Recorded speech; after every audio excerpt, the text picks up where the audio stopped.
Неизвестна судбината на законот за употреба на македонскиот јазик. 4 години собранието не може да го донесе ова законско решение кое предвидува поголема поддршка, промоција и зачувување на македонскиот јазик и кирилското писмо. Предложен прво во 2019 година, расправата за законот беше прекината, па текстот дополнет и повторно отворена расправа дури во мај 2023. Откако владеачкото мнозинство неколку месеци не закажуваше седница на матичната комисија за овој закон, сега конечно предлогот почна да ги поминува собраниските филтри, но без консензус помеѓу власта и опозицијата за дел од амандманите. Многу беше чудно одбивањето на амандманот од страна на министерката кој што се однесуваше на Советот на македонски јазик, каде ние заедно со неја подготвивме вака еден подолг амандман во кој што точно се наведе од кои институции треба да бидат членовите на Советот на македонски јазик, бидејќи сега како што е предлогот закон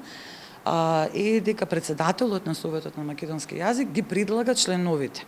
Нашиот предлог беше дека секоја институција која што се занимава со изучување и промоција и чување на македонскиот јазик треба да делегира свој член.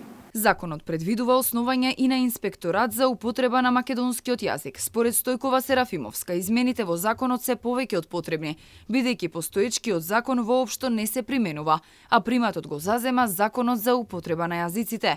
Опозицијските пратеници порачаа македонскиот јазик треба секаде да биде прв. Македонскиот јазик е право и должност на секој граѓанин на Република Македонија. И она што исто така се надевам дека ќе почне да се почитува сериозно е дека македонскиот јазик е секаде прв. Значи, дури и во заедниците каде што живеат етнички заедници, други етнички заедници во повеќе од 20%, македонскиот јазик и неговото кирилско писмо мора да биде прва напишан. Законот треба да го помине филтерот на законодавно-правната комисија, а потоа да биде ставен на пленарна седница. Неизвестно е дали воопшто ќе се донесе во овој парламентарен состав, бидејќи веќе од 22 јануари во законодавниот дом ќе започнат процедурите за констатирање на оставки на владиниот кабинет, избор на нов председател на собранието, избор на технички премиер и технички министри.